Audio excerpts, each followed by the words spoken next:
everybody, and welcome to Carving It Up Live right here on Facebook, as well as the Carving It Up YouTube channel and the Grid Network YouTube channel. As always, I am Bryson Carver. Very excited to be with you on this Football Friday. We got a lot going on in sports, particularly in the sport of football. By the way, baseball as well. So we had just absolute sadness, and I feel horrible for the city of Oakland, California. They lost the Warriors, who y'all know I'm a huge fan of. They lost the Raiders. They lost the A's yesterday. So listen, man, thoughts and prayers with the city of Oakland right now. They have gone through it in a sports context. Also, again, the playoff chase. Just as a Red Sox fan, we're an ally to the Mets. I'm pulling for the Mets to make it to the finish, to get through the series with Milwaukee and beat the Atlanta Braves in a doubleheader on Monday. I want to see the Mets in the playoffs. Okay, much rather see the Mets go deep in the freaking Yankees. Anyways, I said it was a football show, and we got a lot of football to get into. The Vol View in about 20 to 25 minutes. Yes, Tennessee's not playing this weekend, but I have a very strong take to give on my Vols that may shock a lot of people. Stay tuned for that in 20 to 25 minutes. NFL predictions, upset of the week, Bryson's Bleak bet, and my 3 games this week. 4, if I were a bet man. Feel good about all of them. I really do. I listen, rough start for me to start this football season, but I feel good about him. So let's get set. Let's get ready to go. But first, so last night the Dallas Cowboys beat the New York Giants 20-15 in the Meadowlands.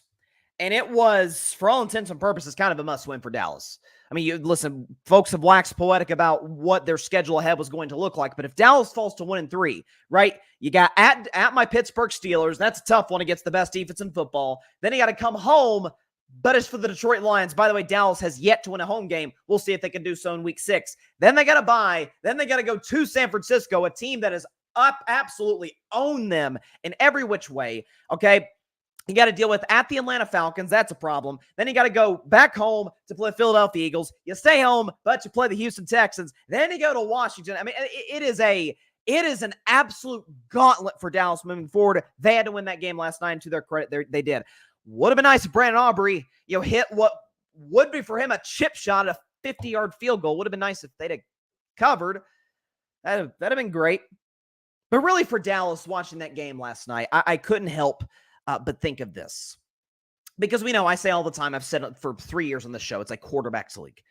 Like we could talk about, listen, coaches matter. No question, coaches matter. I can't emphasize that enough. Your roster, what you have around you, a defense, weapons, all that all matters. No question about it. But it's all relevant if you don't have that guy at the quarterback position. And I could not help but ask myself the question, and I'll ask you, the audience, those that are watching right now. Take Dak Prescott off the Dallas Cowboys. Take Daniel Jones off the New York Giants. Insert who's the guy we all agree is a pretty average quarterback. Like who's pretty average? Justin Fields maybe. I'm a Steelers fan, but I am objective. Justin Fields. Let's talk about the low end starter, high end backups, as I call them. Andy Dalton, Gardner Minshew, like guys that are amazing backups. You'd prefer they not be your starters. Let's take those guys, for example. Let's put them in the starting lineup for both these squads. Giants win that game by double digits. And that's not necessarily, folks who know the show long enough know that I am as big of a Dak Prescott fan as there is. This isn't a Dak Prescott thing. What this is more than anything is, if they don't have that guy, talking about the Cowboys, of course, and they don't have CeeDee Lamb, who got back on the same track. He took accountability after his poor performance against the Ravens and was really, really good. CeeDee Lamb, 7 catches for 98 yards and caught a 55-yard bomb for a touchdown. And again, those plays like that makes the difference in obviously a road divisional matchup in which you win by 5 points.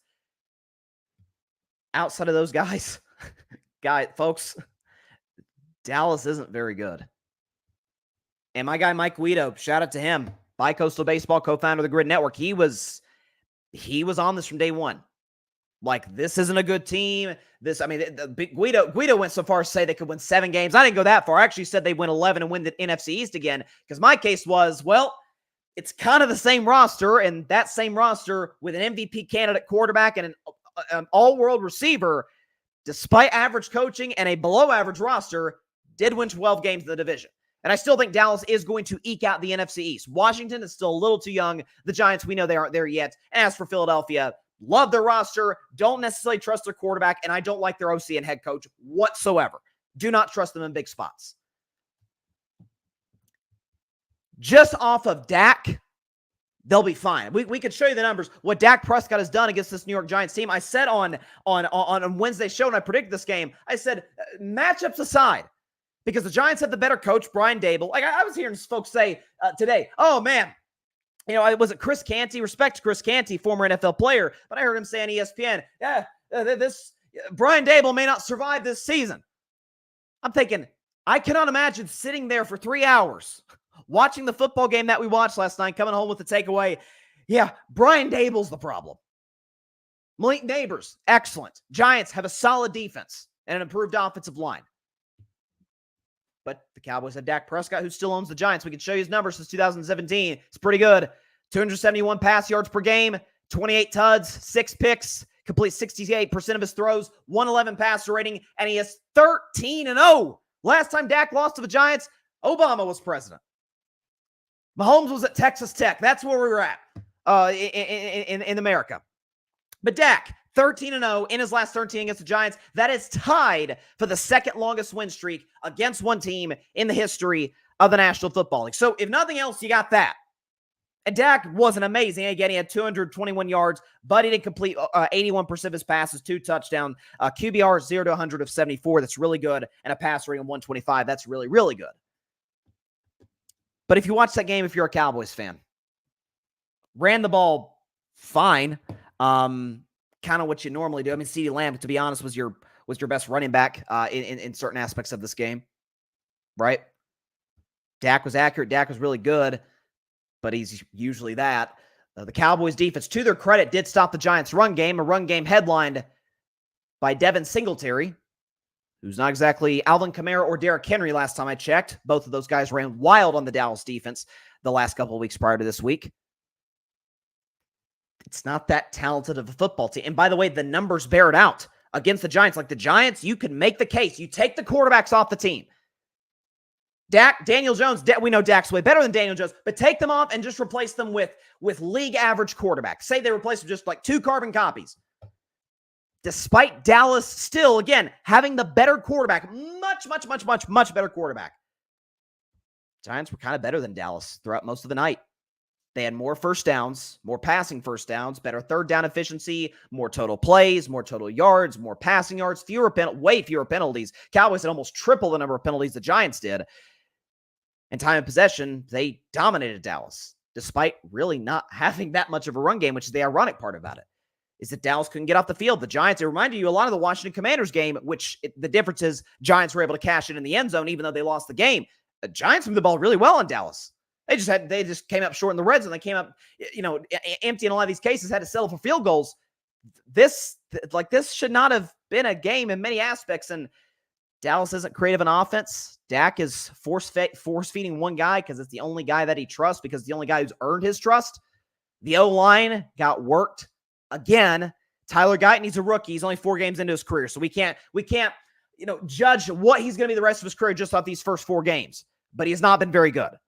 He has not been very good. This running game is non-existent, and the defense, which, by the way, just lost Micah Parsons and DeMarcus Lawrence for potentially 2 of the next 3 weeks.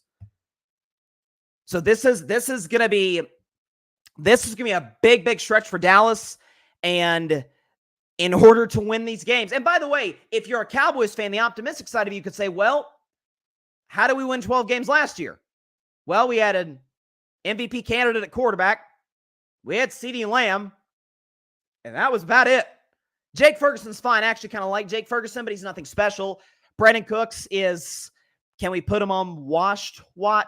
I think we're starting to get into that. And listen, Brandon Cooks a good dude. I got nothing against the guy. Brandon Cooks a good dude and has been a Dak supporter, by the way, from day one. He was one of the most vocal supporters of Dak when he was going through the contract negotiations with Jerry Jones. But with that said, and I said coming into the season, Brandon Cooks on his 5th team. Like there's a reason for that. He's fine, but there's a reason that he didn't even finish 2nd in the Cowboys in receiving. That was their tight end, Jake Ferguson. And there's a reason that CeeDee Lamb had almost 1,000. This is a true stat, folks. Almost 1,000 more receiving yards than the 2nd leading receiver on the Dallas Cowboys. That represents 988 to be exact. That represents the largest discrepancy in the National Football League a season ago. It's 4, it's 88, and that's it. So watching that game last night, well, CeeDee Lamb was really good, and Dak was efficient. Didn't make mistakes, didn't turn the ball over, took what the defense gave him, was aggressive in certain throws to CeeDee Lamb, was dead. There was a 2nd and 9 early in the first quarter. There's not many throws not many quarterbacks can make the throw Dak made. It was a 2nd and 9. It was just a quick little slant. It wasn't anything crazy on first glance. But when Amazon showed the replay, the defensive back is all over CeeDee Lamb, almost to the point where they could have called PI, and Dak put it perfectly right there for CeeDee Lamb, and the timing was perfect. Like CD, now after the holdout, he's 4 games in, that the timing is starting to look better between those two. But again, Giants, more first downs, better time of possession, way less penalties. A lot of that's coaching.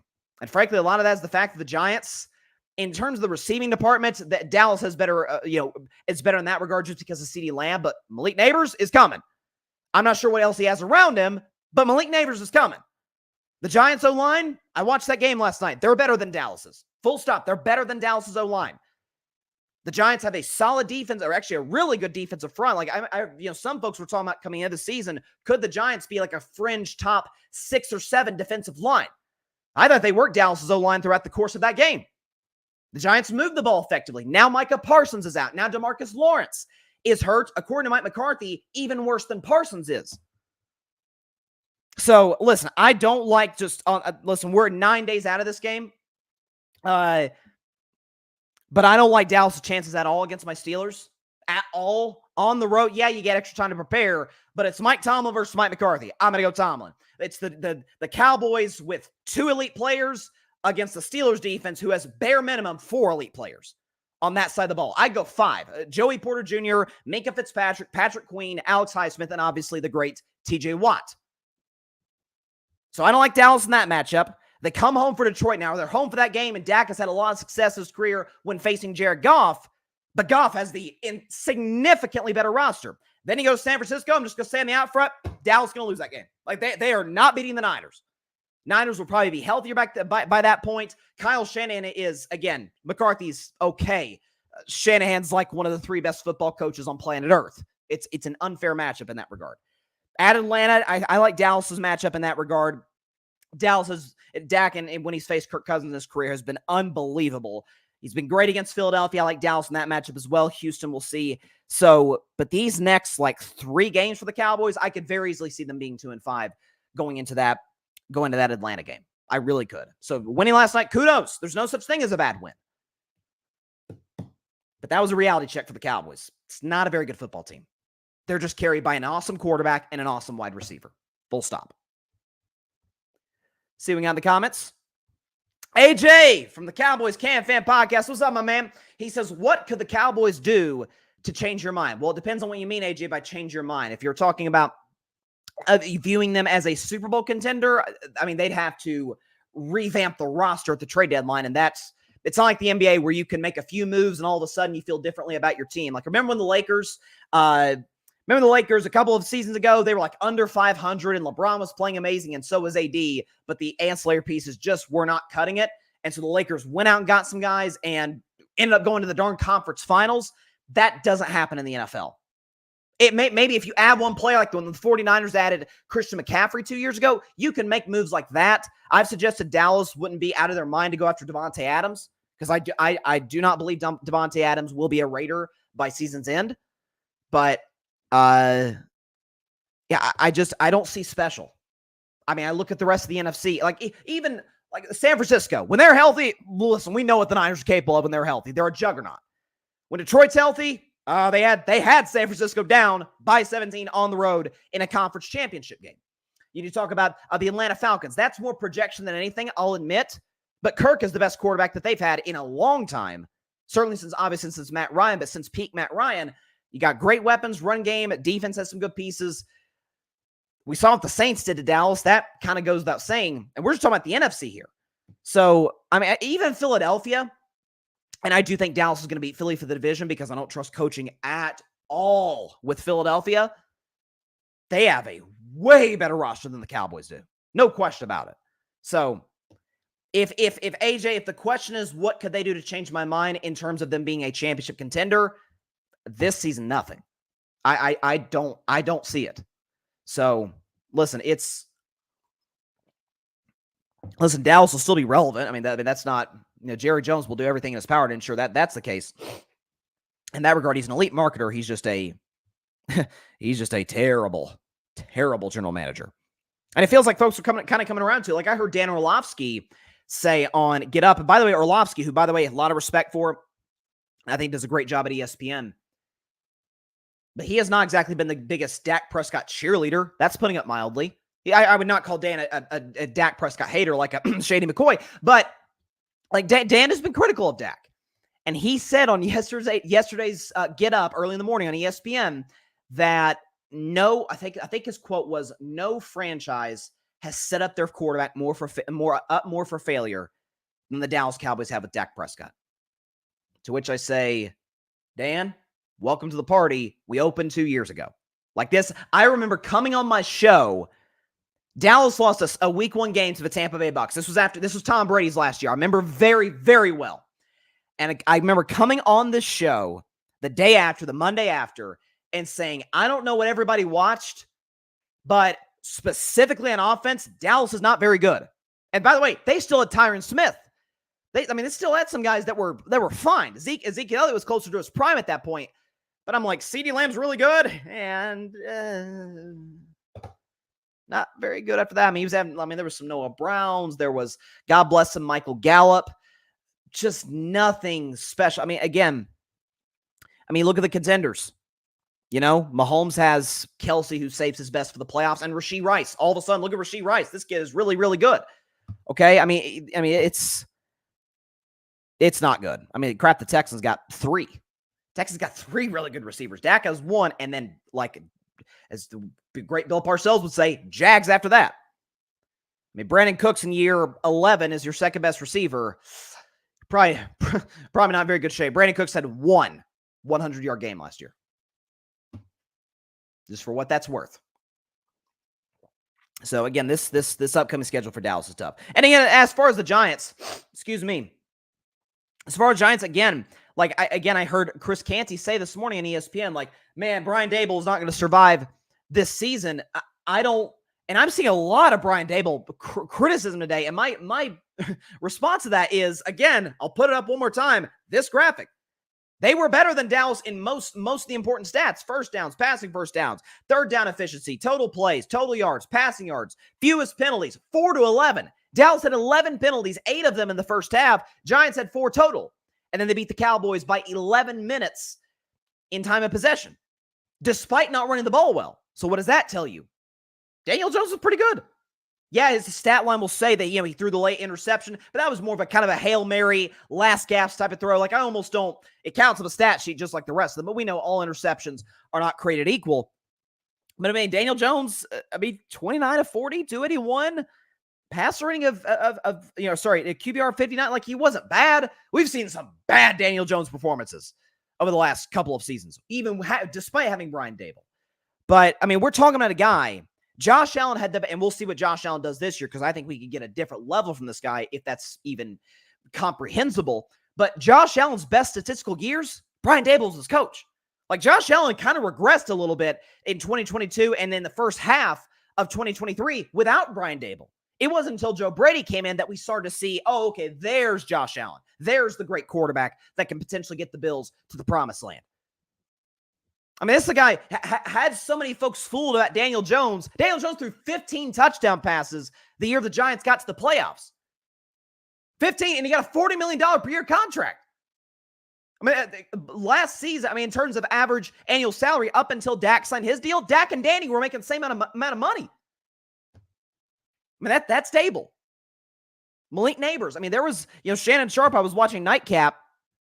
Shout out to Shannon Sharp and Ocho. And Shannon made a point, and I don't necessarily disagree. He said if the Giants had a better quarterback, they probably would have won this game. There were some throws to Malik Neighbors that he had open and just missed some of those. So listen, I've said coming into the season, I thought there was a shot Daboll would get fired. And I said he'd be one of the first quarterbacks off the market. If the Giants and the Mara family, Joe Shane, these guys decide to move on from this coach, if I were Philadelphia, I'd call him. If I were the Jacksonville Jaguars, there's going to be, oh my gosh.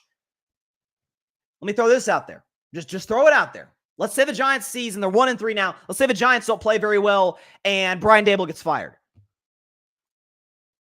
Brian Dable, Caleb Williams in Chicago. I'm just saying, Dable gets the best out of his quarterbacks.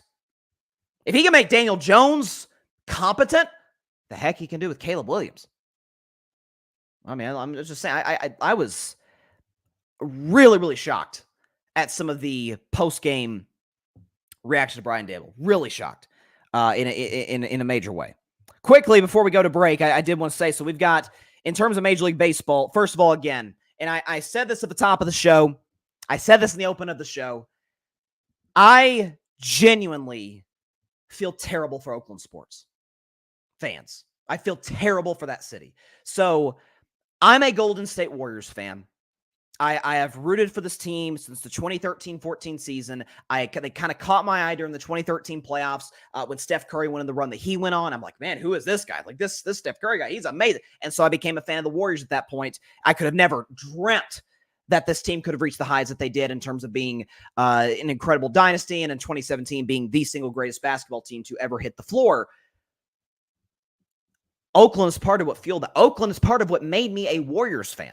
I've never been to Oakland. I've never been to that city, but just the passion, the energy. Oracle Arena, y'all, listen, I've never been, but there's certain arenas and stadiums, you can feel it through the TV. You don't have to be there. You can feel the energy. Oh, Oracle was almost at the top of that list.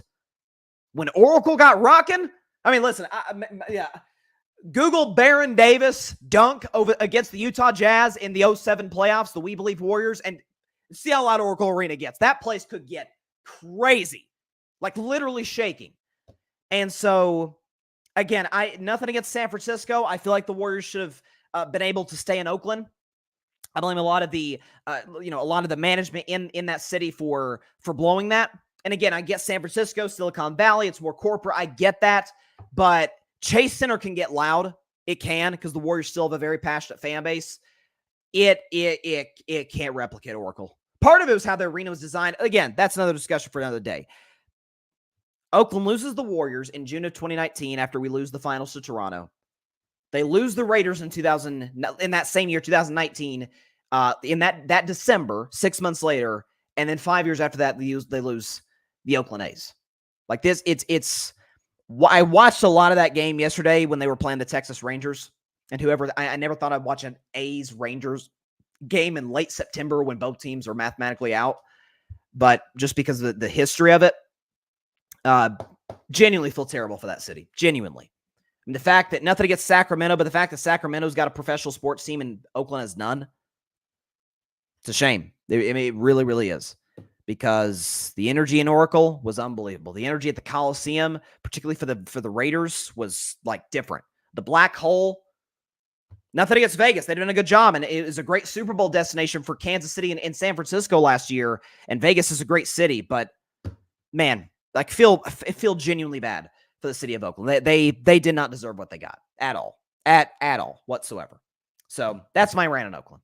As far as the baseball playoff chase, I mean, it's gotten good. So the Yankees won the AL East. Hang the banner. Congratulations. We need to. You guys want to take a bow? You want a cookie? Like you want to. I mean, come on, man. What are we talking about? So the Yankees probably going to edge out Cleveland for the top seed in the American League. Cleveland's already won the Central, and Houston's already won the AL West. And the wild card, obviously, the Baltimore, because of the loss to the Yankees, they're locked into that first wild card spot. And then you got a race. So Kansas City and Detroit are going to be in. Detroit's been unbelievable over the last really month and a half. I think they got the best record in baseball since like August 11th or something. They've been incredible. So Kansas City, Detroit, sorry, Twins, you're not getting in. They're 3 games back of Kansas City and Detroit with 3 to go. It would take a historic collapse in order for the Twins to get in. So the Twins are out. So Kansas City and Detroit battling out for that 5-6 spot in the playoffs. That'll be fun to watch. But I'll tell you what, it is Detroit could beat Houston. Detroit can absolutely beat Houston. Don't be shocked if they win a wild card series in advance. And as far as the National League, Phillies have locked up the East. Milwaukee locked up the Central. Dodgers again. I think 11th time in the last 12 years or something like that. They've won the NL West rather. And then the wild card, Padres are pretty much locked in at the 4. And then you got a chase. You got the Mets and the Diamondbacks tied for that 5 and 6 spot, and the Braves, the Atlanta Braves, despite what's been kind of a disappointing year, only 1 game back, and as well as the fact the Mets and the Braves, because of some weather issues, because of the hurricane, respect and prayers for everybody out there dealing with this hurricane right now. But that game, or that series got postponed. The last 2 games of the series got postponed to Monday, so a doubleheader to potentially decide who gets in the playoffs. Listen, I've always said, and I'm not just saying this because I know Mets fans, Alfred Parso Jr., Barry Grant Jr., but as a Red Sox fan, and we're, of course, mathematically eliminated because our front office is cheap and doesn't take big swings anymore, evidently, and we'll see if that continues this offseason. But as a Red Sox fan, you're not exactly going to find me in Queens, New York with a Mets hat on, sitting next to Grimace. But at the same time, enemy of my enemy is my friend. It's like an allyship, right? It's like during World War II, Stalin, Churchill, and FDR. Like FDR and Churchill fundamentally disagreed with Stalin virtually across the board, but they had the same common enemy: Nazi Germany. I mean, that was it. So that's how I feel. I'm not comparing the Yankees to Nazis, obviously. This is a sports show in a sports context, but I cannot live in a world where the New York Yankees are the World Series champions. And I'm getting very, very nervous that they could at least get to the Fall Classic for the first time since, I believe, 2009. Was 2009 the last time they got there? I think it was. Yeah. Which is the last time they won the World Series. So Mets, I hope y'all get in. Best of luck to you. Lindor's not the NL MVP. That should be Shohei Ohtani unanimously. So there's my baseball breakdown. And we'll talk more baseball. I may have Mike Guida on the show, maybe have Alfred on the show to talk about baseball over the course of the next few weeks. October it is the best month of the year in the world of sports. Baseball playoffs, NFL, college football, we're mid-season, NBA starting. If you're a hockey fan, hockey starts. I mean, it's the best month of the sports calendar, bar none. So, Ballview coming up next. Be back right after the break. You are watching Carving It Up Live. Be back in a minute.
Welcome back to Carving Up Live. So we do a segment every Friday night on the show. It is called The Vol View. We did it last week. I am a massive Tennessee Volunteers fan, and it's safe to say the first part of this football season has been going mighty well for the Big Orange. Now, they do not play this weekend. Because it's an off week. It's open part of their schedule. This is a bye week. No Tennessee football tomorrow. That said, I did want to touch on something with Tennessee because they did just play Oklahoma last week in a big nationally televised game. College Game Day was in Norman, and Blake Shelton was the guest picker. And Lee Corso, shout out to my man Lee Corso, picked Tennessee, put on that big old smoky mascot hat. That was awesome. But I have a take on the Tennessee Volunteers that I think my fellow members of Big Orange Nation will greatly appreciate. So, here we go. The Vol View starts right now.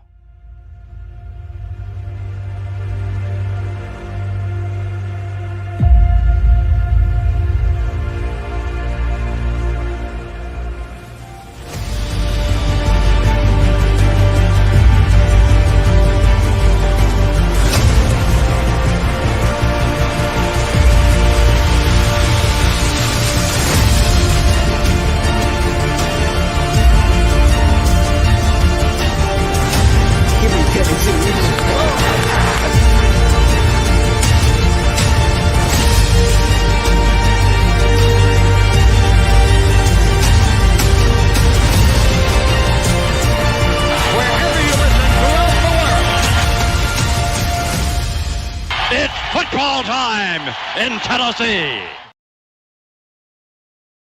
Yes, indeed. We are back. It is football time in Tennessee. So, listen, obviously, Tennessee doesn't have a game this week. It's an open part of their schedule. That said, I did want to touch on Tennessee for just a moment because last week they took on the Oklahoma Sooners in Norman. College game day was there. Hold on. Looks like we're dealing with some technical difficulties. The hurricane has been running. We've gotten aspects of it here in East Tennessee. So as long as the connection is good, we can continue. So okay, here we go. So, anyways, with that in mind, Tennessee played Oklahoma, won the game 25-15 over the Sooners. It was not an offensive masterclass by any stretch of the imagination. Nico Iamaleava, 13 for 21, 194 yards, and a touchdown, but he did lose 2 fumbles. Tennessee's run game was, active, 52 carries for $151, but only 2.9 yards per. That said, I had the Tennessee Volunteers as a playoff team coming into this year. I said my prediction was they'd be the 9 seed in the college football playoff. I think they had them, I guess, at that point, take on like 8-ranked Notre Dame or something like that once we get to the playoff this December. And yet, somehow, some way, they've actually exceeded my expectations. Not only because of the fact that they were ranked 5th in the country, but I already knew Tennessee's offense was good. That's Josh Heupel. He's one of the best offensive coaches in America. Nico Iamaleava. By the way, I did get his name right this week. I've been practicing, right? I've been stumbling over from time to time. I've gotten it. Nico Iamaleava has been really, really good. Hasn't quite hit his ceiling, but has been really efficient. He's made a couple of throws on the move out to the pocket, a little sidearm like sling that remind me just a little bit. Little Aaron Rodgers-esque, little Patrick Mahomes, just a little sprinkled in there, just a little bit. Just a little. And Dylan Sampson, obviously. And Deshaun Bishop have been unbelievable running the football, of course, with an excellent Tennessee offensive line and excellent weapons. We knew Tennessee was a good offensive team, though. It's defensively where they've made their mark. So first and foremost, there's a kid for Tennessee who played unbelievable against Oklahoma, okay? His name is Jermod McCoy. And according to Pro Football Focus, they do college too. I talk about Pro Football Focus all the time. They do NFL. They also do college. Okay? Against Oklahoma, Jermod McCoy played 48 coverage snaps. He allowed 0 catches on 4 targets thrown his way. He had 1 interception, 1 pass breakup, and when throwing to him or in the direction of Mr. McCoy, quarterbacks had a passer rating of 0. 0. For the record, your passer rating is in the 30s if you just spike the football. 0. Lockdown corner. With a great pass rush led by, in my opinion, the most talented defensive player in the country, a kid by the name of James Pierce, who's going to be a high pick in this upcoming NFL draft. But don't just take my word for it. Take the numbers word for it. Alfred put together a nice little graphic here. You'll see at the top of it. But just show it right here. Tennessee is the real deal. So offensively, 4th in the nation in points per game, 6th in yards per game, 5th in rush yards per game, and tied for 3rd in terms of scoring margin. Tennessee wins their games on average by 40 points. But it's defensively where this team has separated itself from the rest of the competition. They're number 1, numero uno, in college football in terms of total yards allowed per game. 8.3 points allowed per game. That's 5th in the country. Vols don't even give up double digits. Okay? 116 pass yards allowed per game. That's tied for 6th in the nation. All right? 37 rush yards allowed per game. That is 2nd in the country. And the Vols, in their last 20 quarters, have given up 2 touchdowns. 2. And you see right there, and that's the big difference right there. Strength of schedule. Tennessee ranks 5th. Ohio State's played virtually nobody. Texas, well, they did play Michigan on the road to the Big House and dominated the Wolverines. Texas is worthy of being that number 1 spot. What I will tell you is this, though. The battle for supremacy in college football right now is between the 2 UTs, the 2 orange-colored UT schools, Texas, Tennessee. Ohio State, love their roster, and I've been a Ryan Day, not fan, but defender. They don't have a defense like this team does, and we certainly haven't got the opportunity to see against superior competition, or at least equal level competition. Strength of schedule is nowhere near the Tennessee Volunteers. Georgia, I don't know. I saw Georgia go on the road to Lexington and win by a single point, 13-12. Struggled to move the ball against Kentucky, who we know is obviously comfortably within the bottom half of the SEC, a loaded SEC, mind you. Alabama, I think Alabama's right in that conversation with Tennessee, and I think they're going to beat Georgia this weekend. I really, really do. Really like Alabama in the spot as a home underdog. I get Kalen DeBoer and Jalen Milroe as a home underdog. Are you kidding me? Give me that. Respect to Georgia, but I got Alabama winning that football game because of some of the issues that I detailed with Georgia. Ole Miss, don't trust their defense, and I've never seen Lane Kiffin win a big game that actually matters. Look up and down the list. By the way, Miami, and I was a big Miami believer this season. I think I've been validated in that, and a big-time Cam Ward fan. They're not as explosive, and they can't play. They can't run the football quite to the level that Tennessee can run it on a consistent basis. What are you saying, Bryson? Here's what I'm saying. The Tennessee Volunteers are the best team in the country right now. Texas has earned the right to be number one in terms of their previous resume and the roster going into this year. Going into the big house, one of the biggest wins of college football this season, going into Michigan's house, a Michigan team who beat USC with virtually no passing game. And I really like USC this year. Texas went in, smoked them from the jump. Now, is a different quarterback. I get that. Different circumstances, obviously, for Michigan. Texas came in and took care of business in Ann Arbor. They've earned the right to be the number one team in the country. All due respect. Tennessee, from start to finish, shouldn't say finish. We're nowhere near the finish. We're 4 games in for Tennessee. They face as hard a competition as anybody, certainly of the major powers in the sport. And they've been unbelievably dominant on both sides of the ball. They can run it right up on you. They could stop the run. They don't give up many yards. They get a lot of yards. They don't give up many points. They score a lot of points. Folks, Tennessee averages scoring 49 points per game. They average giving up 8 points a game. And they played NC State. Now, NC State isn't exactly special, but NC State was ranked at the time with Grayson McCall. And oh, by the way, they go into Norman, Oklahoma against a really good Oklahoma Sooners squad, beat them by double digits.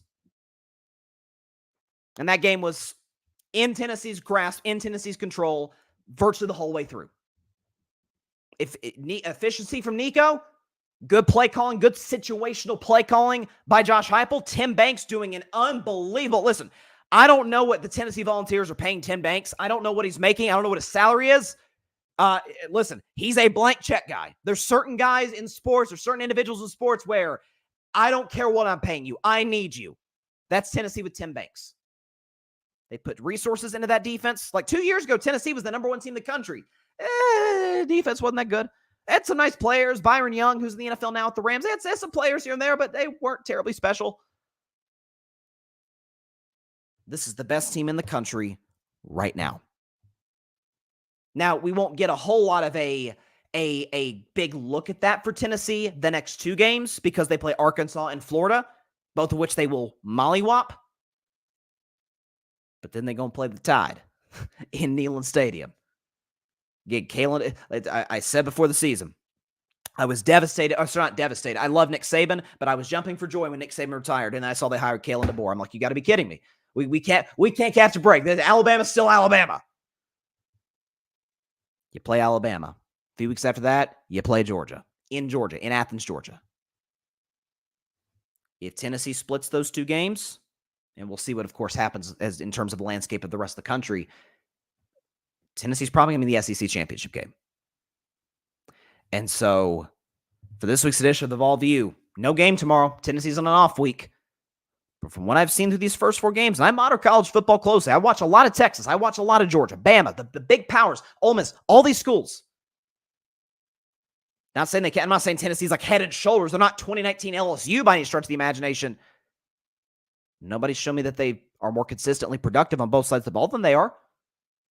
When that team shows up, we can have a different conversation. But thus far, with the 5th toughest schedule in the country through 4 games, Tennessee's undefeated and has smoked the competition. So, for this week's edition of the Vol View, Tennessee's coming. And they are rolling fast. NBC in the comments. I think that's my dad. He said, "What did Colin Cowherd say?" He said, "Colin Cowherd said Tennessee's gonna win the national championship." Now, I put that in my IG stories. Listen, a lot of y'all out there know Cowherd is like my idol in the business. Like people like Cowherd, Nick Wright, Stephen A. Smith are kind of like the three that I really look up to the most in the sports content creating business. And when I heard Cowherd say that, when he was doing his weekly segment with Joel Klatt, another guy who I have utmost respect for. Klatt is as good as they come when it comes to talking about college football. Got a little bit excited, I'm not going to lie. Got real excited. I'm not going to go that far quite yet. But I'm saying in the here and now, no team has proven that they're better than Tennessee. Texas, you can make that case. And they've earned the right to be number one. I've yet to say, that's to say Ohio State's not capable, but due to their strength of schedule or lack thereof, we really haven't seen it. Who's their toughest opponent? Marshall? Nothing against the Thundering Herd, but not exactly the Oklahoma Sooners in Norman on a night game where College Game Day's there. There's levels to this. Ohio State's great, but Tennessee's proven to me thus far they're just a little bit better. So that is it for this week's edition of the Vol View. We'll be back on this segment at least next week. Tennessee and Arkansas. Very excited to break that down. Tennessee, elite offense, even better defense. I'd argue the best defense in the country currently. That's it for this week's edition of the Vol View.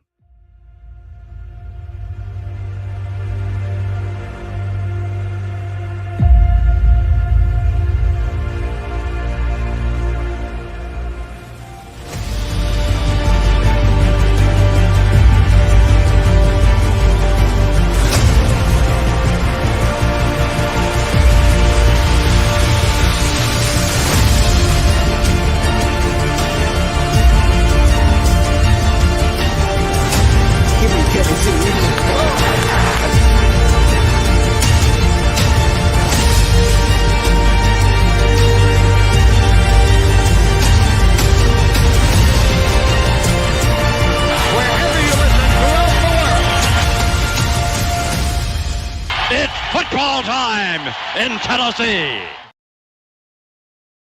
Listen, 2022 is an exciting year for the Vols. It really was. I mean, there was a point in time where it looked like our quarterback, Hendon Hooker, was going to win the Heisman Trophy. Even despite the injury, he should have gotten an invite to New York.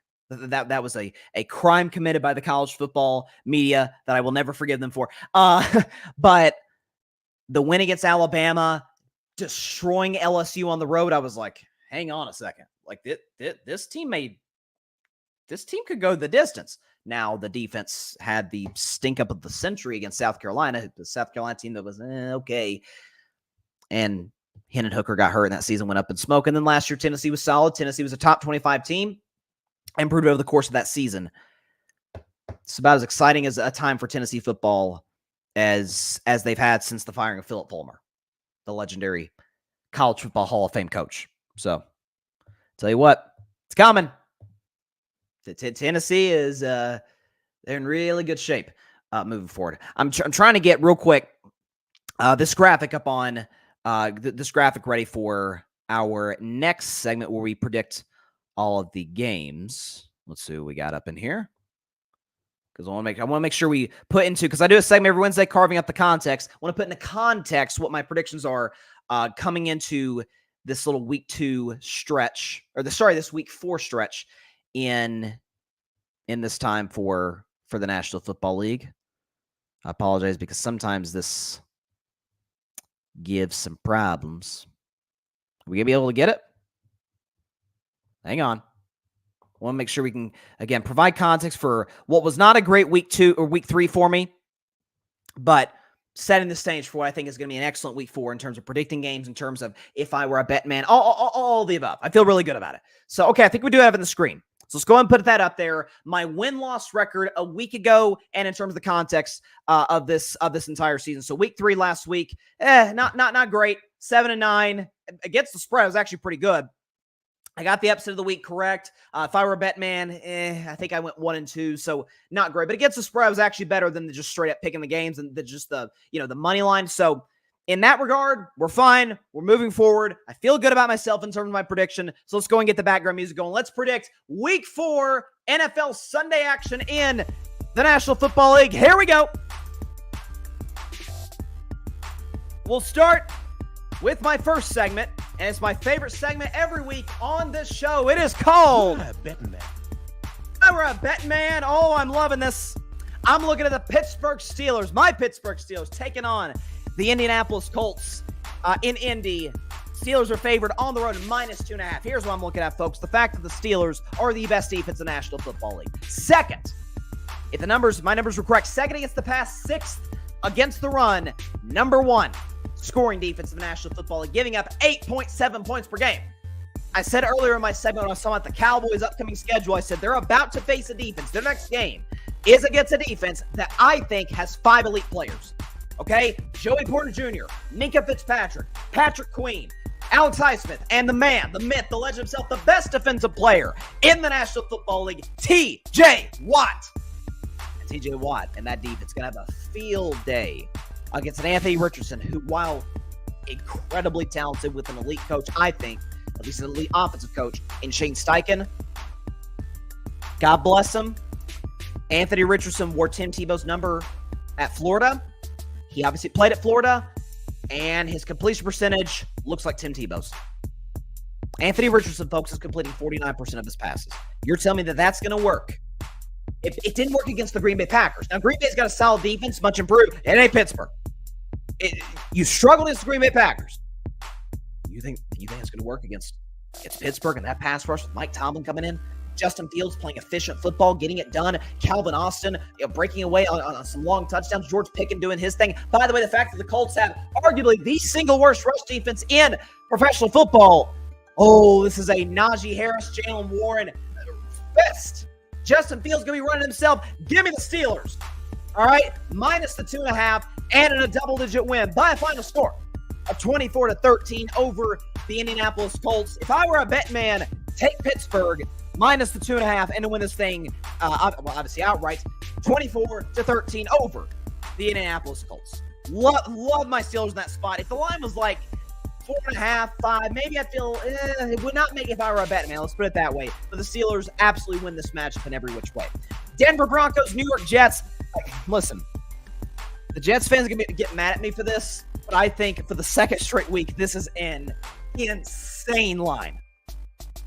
Jets, at home, certainly, yes, but against a Broncos team coached by Sean Payton, and a Bo Nix who looked really good last week, and a Broncos defense led by Pat Surtain that is really, really solid. The numbers are almost across the board, top 10 in the NFL. The Jets are favored by 8.5 points. You can probably tell by the tone of voice that I'm showing right now where I'm kind of leaning in the spot. So listen, the Jets have extra time to prepare. This is probably the biggest story of this game is that it's the real Nathaniel Hackett revenge game. Yeah, last year, Nathaniel Hackett, who failed obviously miserably as the Broncos head coach, OC now with the Jets a year ago, but there was no Aaron Rodgers. Like this is the real Nathaniel Hackett revenge game. Denver looked really good last week offensively and defensively against a solid Tampa Bay Bucs team on the road. That was another game, by the way, where Denver was a 6.5-point dog in Tampa. I'm like, this has Denver written all over it. I took the Bucs to win, but the Broncos to cover, and that's why I'm doing this spot. I'm going to take the Jets to win this game. 8.5 points is insanity in this spot. Denver's a good football team. I should say a good football. There's a very solid football team that's building their roster the right way. I think Bo Nix is not special, but if he's with Sean Payton, I like him because I like Sean Payton a lot as an offensive mind. Jets win this one 23-20. 8.5 is insane. Take the Broncos and the points. If this were like, again, kind of like the Steelers game, if this were around like 5.5, which I feel like would be a perfectly reasonable line, okay. 8.5 is crazy. Jets win this one 23-20 over the Denver Broncos. Moving on to the Minnesota Vikings and the Green Bay Packers. Probably one of my top 3 games this week to watch. This does not make any of my segments this week in terms of my pick 'em. I just want to sit down and watch this game. Okay, it's gonna be on the quad screen with the Steelers. Me and my sister are probably gonna watch it. She'll be watching the Packers. I'll be watching the Steelers. But Green Bay at home at Lambeau against an undefeated Vikings team, favored -3. So the big story, the big question is going to be: is Jordan Love going to play this game? He's questionable. Schefter reported today he's listed as questionable. You have to imagine he's obviously got a better chance of playing this game than he had it playing against the Titans last week. Here's what I do know. Pittsburgh's got the best defense. Minnesota's number 2. Okay, almost again, across the board. They're number 1 in some categories, number 2 in others. Brian Flores should get a head coaching job out of this year. I get It didn't work in Miami. I'm willing to give a guy like that, a younger coach who's really, really smart, really good at what he does, a second opportunity to improve his ability, of course, to interact with certain players. We know him and Tua didn't get along. I'm willing to give him a second opportunity after this year to get along with his quarterback, right? So Flores has been awesome, manning the offense, and Kevin O'Connell's been almost equally awesome. Flores with the defense, O'Connell with the offense. Sam Darnold leading the NFL in touchdown passes. He's on some MVP boards right now. This is a Green Bay defense that's really good. Takes the ball away. They had a pick six last week off Will Levis, which feels like it's kind of a weekly occurrence, but hey, they took advantage of the opportunity that was given to them. But in this spot, listen, Green Bay is opportunistic. They take the ball away. Sam Darnold, we know he's got some interceptions this year. He can sometimes be just a little bit reckless throwing the football. And again, in this spot, I get why folks would, maybe like the Vikings in the spot. And again, if they win this game in Lambeau, then I'm in on the Vikings train. If I'm late, that's fine. If I got to be in the caboose, okay. I'm perfectly fine with that. But I need to see them go to Lambeau with Sam Darnold, with this defense. My gut tells me Jordan Love plays. Matt LaFleur has been, I think, the coach of the year so far this season. I will take the Packers in a kind of a hard-fought defensive type game, 20-16. They do barely cover the 3 points. They hand the Vikings their first loss of 2024. Hey, if I'm wrong, then I am willing to get on the Vikings train and at least entertain the idea that, hey, they might be a contender. It's weird to say with Sam Darnold. I don't know how right that feels coming out of my mouth. If they win this game, though, I'll feel that way. Certainly, I view the Packers as a contender, especially if Jordan Love's back in the lineup. Even if Malik Willis is in, he's been pretty good. You have to imagine he won't be as good against Brian Flores as he was against the Titans defense last week. But I like Green Bay in this spot. This is going to be a classic. I just want to sit back and enjoy it. Packers win 20-16 over the Vikings. Moving on to another divisional matchup, the New Orleans Saints and the Atlanta Falcons. This almost made the If I Were a Bettin Man segment. So Atlanta's favored in this game, -2.5 against New Orleans. So these are two teams that I had in Bryson's Best 10 a week and a half ago, coming into week 3. Saints were 2-0, Falcons were 1-1. They come off, obviously, that emotional win in Philadelphia. Both teams lost. Saints dropped out of Bryson's Best 10. Falcons stayed in at number 10. I like Kirk Cousins more than I like Derek Carr in this spot. I think Atlanta's defense has more consistently good players, good to great players. Matthew Judon, Justin Simmons, who's been really good, by the way, for this defense. Jesse Bates as well. Seeing what those guys have, I like Atlanta's defense. Here's the optimistic side of me that picked the Falcons to win the NFC South and still feels good about it. Okay?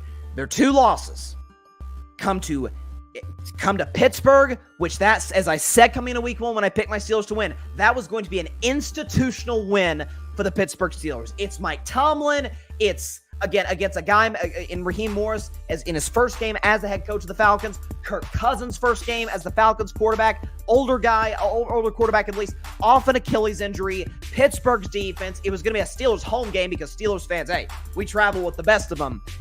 And then the Falcons' second loss to the Kansas City Chiefs, where if not for a god-awful call, not referring to the refs, I'm referring to the offense, run the ball horizontal to the line of scrimmage on 4th and short, could have easily won that game. So I like Atlanta a lot in the spot. They're at home. This Saints run was cute. It really was. Atlanta's going to win this game 24-17 over the New Orleans Saints. Like I said, this was almost on Bryce's Best 10. Could Alvin Kamara have a big game? Potentially. That's my only concern in this spot, in picking the Falcons. Well, listen, this is a big-time spot for Atlanta. They do not want to fall to 1-3 in a division that, some Tampa Bay's gotten off to a good start. Andy Dalton's doing his thing with the Carolina Panthers. We'll get to that game soon, but I like Atlanta in this spot. I'm not, it's Dennis Allen, Derek Carr, don't trust either. Kubiak, I think, is great. The offensive coordinator, Clint Kubiak, doing what he's been doing with the Saints offense. Kudos to him. I like the Atlanta Falcons in this spot. It is now time for, I don't even want to, just yell it out, upset of the week, because it's a 2-point underdog, but I just really like them in this spot. So it is time for my upset of the week. Give me the Tampa Bay Buccaneers over the Philadelphia Eagles, 26-20. Tampa Bay wins this one 26-20 over Philadelphia as a 2-point home dog. And here's why. So look, again, Tampa Bay, 2-point underdogs. Now, the Bucs have a beat-up secondary. And it's why Detroit moved the ball on them as well as they did 2 weeks ago. It's why Bo Nix of the Broncos carved them up, using the name of the show, for 60 minutes, particularly at least in the first half. They did those first few drives. It became very apparent. Once Denver went up 17-0, Tampa Bay's not going to win this game. They just can't stop anybody in the passing game. But here's the good news for the Bucs and bad news for Philly. Devontae Smith, because of a very dirty hit they suffered against the New Orleans Saints last week, out. A.J. Brown, doubtful. Or not doubtful, rather. No, I'm sorry. Questionable. So likely, certainly no Devontae Smith and probably no A.J. Brown, who didn't really practice much throughout the week. That is bad news for a Philadelphia Eagles team that we know lost in the playoffs to this Tampa Bay team and got smoked. And yet and still, Philadelphia's defense, basically the same as it was a year ago in terms of the majority of their personnel. And then as far as the coaching staff, they actually got worse in terms of the play calling department with Kellen Moore. So I listen, I think Baker Mayfield could have a big day. Chris Godwin potentially doing what he does in the slot. Darius Slay, by the way, dealing with injuries. I like Tampa Bay in this spot. I cannot believe that they're underdogs in this spot. Give me the Tampa Bay Bucs in my upset of the week, plus the 2 to win this game by a final score of 26-20 over the Philadelphia Eagles. By the way, that's not even the biggest dog that I'm predicting to win, but just in that spot at home, that just felt right. Upset of the week, Tampa Bay Bucs over the Philadelphia Eagles. Moving on now. This was almost Bryson's Bleak bet. It almost was. Just because it's a weird one. The winless Cincinnati Bengals and the one-win Carolina Panthers. Those are words I did not think I would say in sequence coming into this game in week 4 before the year started. Bengals on the road, though, favored minus 4.5. So, look, this is a do or die for Cincinnati. If they lose, they get dropped to 0-4, they're done. In that division, the toughest division in the league, along with the NFC North, the AFC North, they're cooked. Okay, Baltimore, are they getting their act together? Maybe. Cleveland, they screw everything up. And the Steelers are 3-0, and I think they're going to be 4-0 after this weekend with Mike Tomlin. You're not running them down. Not with that Steelers defense. So they have to win. Carolina, though, looks to have found a pulse offensively. Andy Dalton became the first quarterback of the season. He's not the only one at this point now, but he's the first one of the season to have 300 passing yards and 3 passing touchdowns. Liked what I saw from him in terms of command in the pocket. By the way, I can argue that this is actually an easier defense to face than what he faced last week with the Las Vegas Raiders. Listen, Cincinnati's defense, I think they ranked 26th in the NFL. Like what I'm seeing from Trey Hendrickson. Don't really like what I'm seeing for the rest of their defense, particularly their back four. Not the back four, but the back end of their defense. I'm not picking Joe Burrow to lose to the Carolina Panthers. I'm just not going to do it. I'll take Cincinnati minus the 4.5. I don't feel great about it. That was almost Bryce's Bleak bet, but I'll go Cincinnati. Listen, by the way, sneaky revenge game for Andy Dalton. He obviously used to be the quarterback of the Bengals, but I'll take Cincinnati 27-21 over Carolina. Am I confident in it? Not really. There's one game I'm less confident in. That will be Bryce's Bleak bet a little bit later in the segment, but I'll take the Bengals by a final score of 27-21. Another divisional matchup. My man, still believe in him. Trevor Lawrence and the Jacksonville Jaguars going to Houston, Texas, and taking on the Texans. And the spot, Houston is a 6-point favorite. Now, this line was around 7. Some sportsbooks even had it at 7.5 earlier in this week. It's come down to 6. So for whatever reason, Vegas, and they liked the Jags last week. I went with Vegas and my heart to a certain degree because I'm a Trevor Lawrence fan, and that 47-10. And the Jaguars, again, as I talked about in the show, are kind of cursed because they disrespected the terrible towel. So that in and of itself is going to be something to overcome. But the last time these two teams faced off, in Houston, by the way, Jacksonville won. Trevor outplayed C.J. Stroud. It's a divisional game. Jacksonville is, again, similar response to Cincinnati. If Jacksonville falls 0-4, they're cooked. They're done. It's over. There's going to be a level of desperation out of the Jags. And as for Houston, hey, I haven't seen them put together a complete game through 3 games this season. They had an elite offensive performance in week 1, a terrible, not a very good defensive performance. Week 2, excellent defensively, not very good offensively. And then last week, they just got smoked across the board. They scored 7, gave up 33. What do you want me to do? Well, they weren't very good, and they fell on Bryson's best 10 because of it. Folks, you don't know how bad I want to predict the Jacksonville Jaguars to win this game. And I will be over the moon. I will be so obnoxious on Monday's show if they win. Trevor, You haven't won a game since around Thanksgiving last year. I believe in you, sir. You got to get me a win. You got it. We're in week 4, man. You got to get me a W. So with an objective sense of thinking, I'll take the Jags and the points +6. It's a divisional matchup, but I'll take the Texans to win outright. 28-23. This is a game I hope I am dead wrong on. I would love if the Jacksonville Jaguars got the job done. And I'll take the points. It's going to be close. Neither defense I trust, but Jacksonville's is a little bit worse than Houston's. So Texans win 28-23.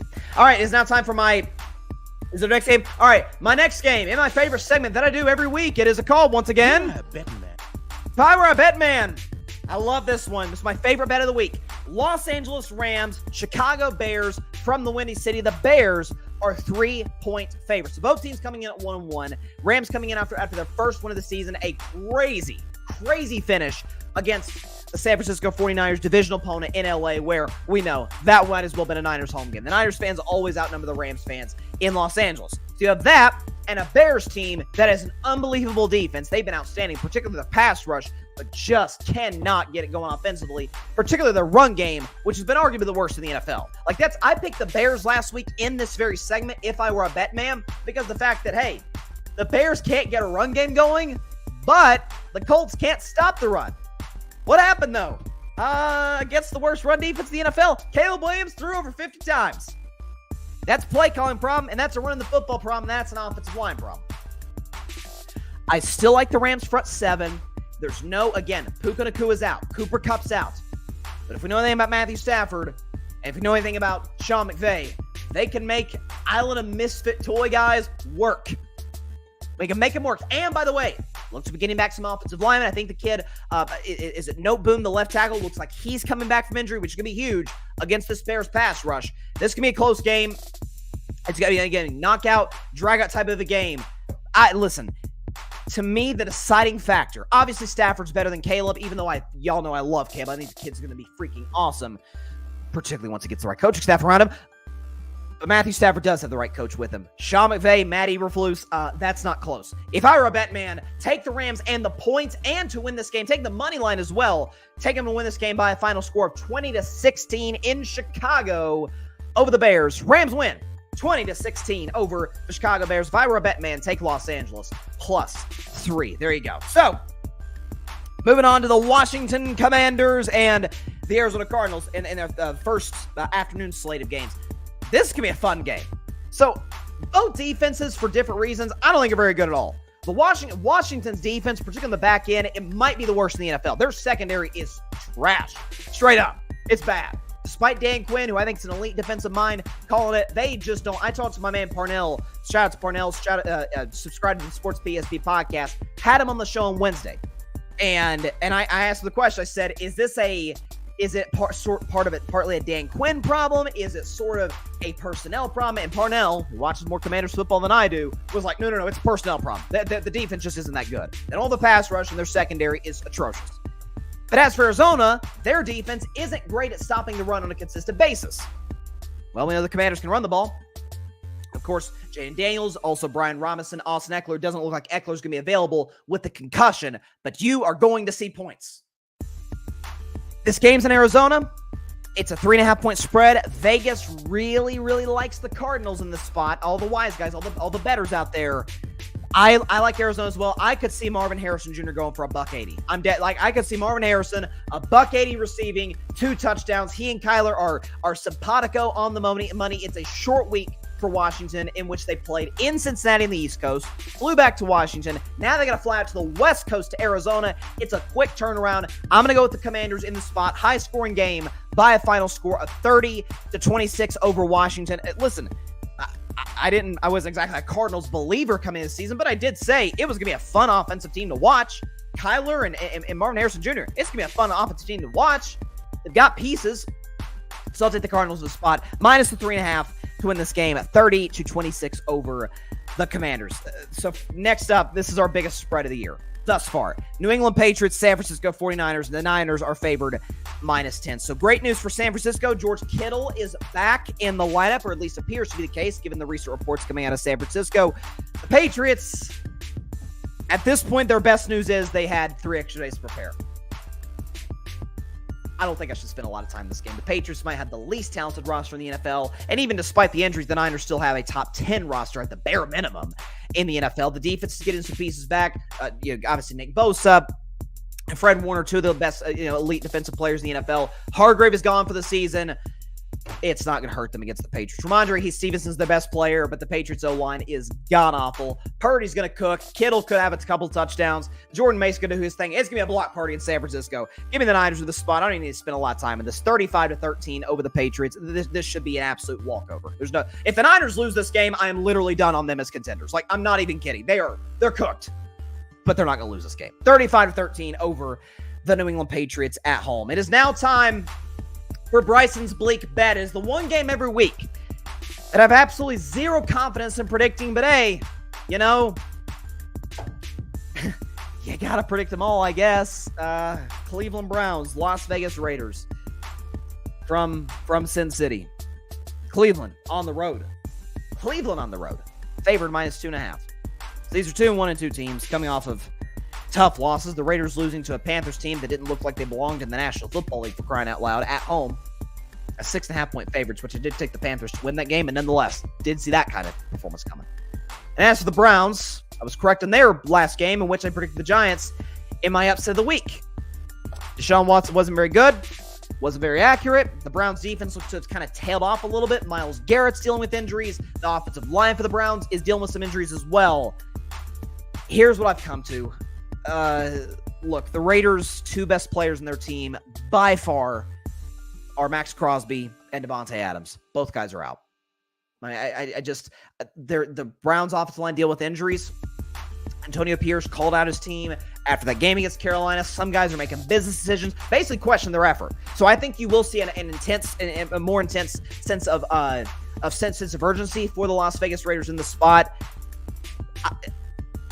Coaching matchup, I'm going to go Stefanski over Antonio Pierce. I guess I'll go the Browns 21-16. I mean, they're missing Max Crosby. Like, they're not going to get a ton of pressure, I would think, at least, on Deshaun Watson. Bryce's Bleak Bet, I'm sure you can hear it in the tone of my voice. If I'm wrong on this game, I won't be shocked, because these teams are not very good. Okay, moving to our next game. Again, the final game in my favorite segment of the week. It is called Bettin Man. All right, Bettin Man. It's risky. I get it. But sometimes you got to take risk in life. Sometimes you got to take big swings. Kansas City Chiefs, Los Angeles Chargers. Kansas City favored by 8.5 points on the road. I can't think of a more beat-up team coming into Week 4 than the LA Chargers. They have some of it by their own doing, because I said a week ago they should not have played Justin Herbert against a defense as physical as my Steelers, given that they had the Kansas City Chiefs coming up. Now, Herbert may play. That he has not been ruled out. He said it at a local presser in LA, or his weekly presser in LA. He's trying to get back on the field. He's trying to be ready to go for this game against Kansas City, in which could put the Chargers in first place in that division. This is a big, big game for both of these teams. Kansas City, no Isaiah Pacheco? No problem. Carson Steele was pretty good running the football last week against the Atlanta Falcons. Travis Kelce, no show through the first 3 games. Well, good news, you have Rashee Rice. And for all the talk about the Kansas City Chiefs, they have taken a step back offensively. Given what we expect from them, yeah, but facing the toughest schedule through 3 weeks, they're 7th in the NFL in scoring. So they've been fine. Their defense hasn't been fine. It's been incredible. Not a great performance against the Bengals necessarily, but we're good against Baltimore, holding an explosive Ravens offense and a great Ravens running game to 20 points. And that spot against the Falcons last week. Now, some of this was Atlanta just choking all over themselves with these 4th down play calls. Like, what are you doing? Kansas City's defense flies all over the field. Chris Jones doing his thing. I love Nick Bolton, some of the linebackers that Kansas City has. Jim Harbaugh is going to look to establish the run. His strategy is going to be just keep the ball out of Patrick Mahomes' hands. Joe Alt, probably not going to play. Rashawn Slater is not going to play. Joey Bosa is not going to play. Derwin James, suspension, is not going to play. Justin Herbert, if he plays, he's a 50% quarterback on the field due to the ankle injury.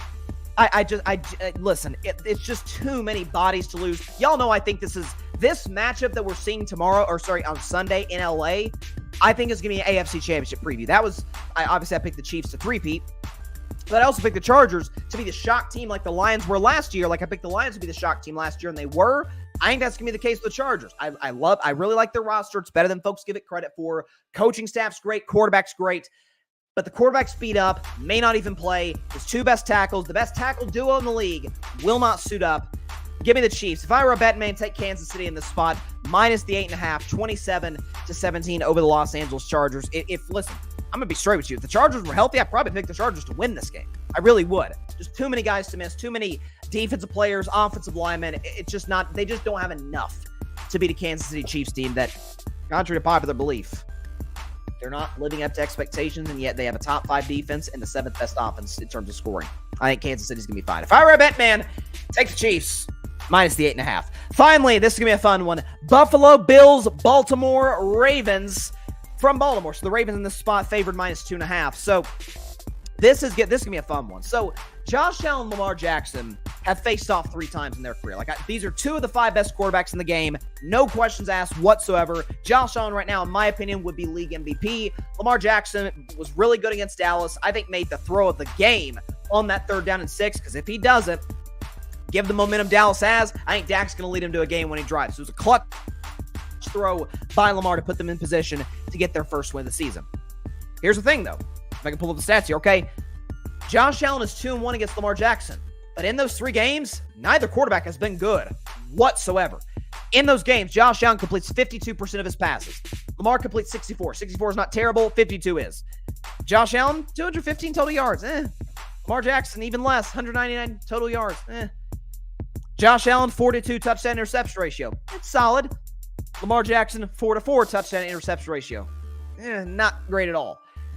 Josh Allen, passer rating of 72, not good, below average. Lamar Jackson, passer rating of 75, not good, below average. So usually when we talk about these matchups with elite quarterbacks, we expect to see elite play at that. We haven't seen it. Now, I really like Buffalo's defense, like some of the young pieces they have there. As for Buffalo's offense, I think for the first time in Josh Allen's career, he's got a reliable running game with him. He's got James Cook. He's got an elite offensive line. He's got, again, the Bills play a lot of 12 personnel with the 2 tight end set. Kincaid is coming into his own. Keon Coleman caught his first career touchdown pass, and I've been a Khalil Shakir fan since last season. For the Ravens, though, home game. They should, in all honesty, be 2-1. They shouldn't have blown that game to the Las Vegas Raiders. Kansas City outplayed them. Kansas City deserved to win that game. This is Lamar. It's a national TV game. He struggles in the playoffs. He's pretty good statistically in terms of his national TV games in recent years. I like Lamar a lot in this spot. It's a desperate Ravens team. Again, similar to a lesser degree, obviously, but similar to the Cincinnati Bengals. They can't fall to 1-3 in this division. So again, not betting on this game. It's not the Bleak bet. No upsets. I'm going to take the Ravens minus 2.5 to win this one by a walk-off field goal by Justin Tucker, who's not gotten off to a good start this season. This field goal is going to be within 50 yards. Ravens win this one 26-23. Probably leave my show with it on Monday. It's going to be a fun watch. Lamar, Josh Allen. I think Lamar gets the upper hand. The Ravens win this one by a final score of 26-23. I will have to say I won't be exactly mad if Buffalo wins as a Steelers fan. The Steelers can go into Week 5 4-0. The Bengals maybe lose to the Panthers. I don't think they will, but it'll be close. What a great weekend of football we got. Are you kidding me? Alabama, Georgia. You got freaking Allen versus Lamar. You got, knock on wood, hopefully Mahomes versus Herbert, even though I like the Chiefs minus the 8.5. Again, Rashawn Slater, Joe Alt, gone. Derwin James out. Joey Bosa. They just still have enough guys. This could be a big Chris Jones game. They really could be. Listen, Steve Spagnuolo is famous for those blitz packages on 3rd down. It could be, whether it's Herbert or Taylor Heineke, it could be a very, very long day for those guys. So I definitely like the Chiefs in the spot. The Chargers were healthy. I might pick them. I'm very high in the Chargers this year. But I'm going to roll with the Kansas City Chiefs. All right. That's all the time I have for today's show. Appreciate everybody stopping by. As always, be sure to catch Carving Up Live on Monday at 6 p.m. Eastern, 3 p.m. Pacific time, right here on Facebook, as well as the Carving It Up YouTube channel and the Grid Network YouTube channel. Of course, be sure to like, share, comment, And please take 2 seconds out of your day. Hit that big red subscribe button down there.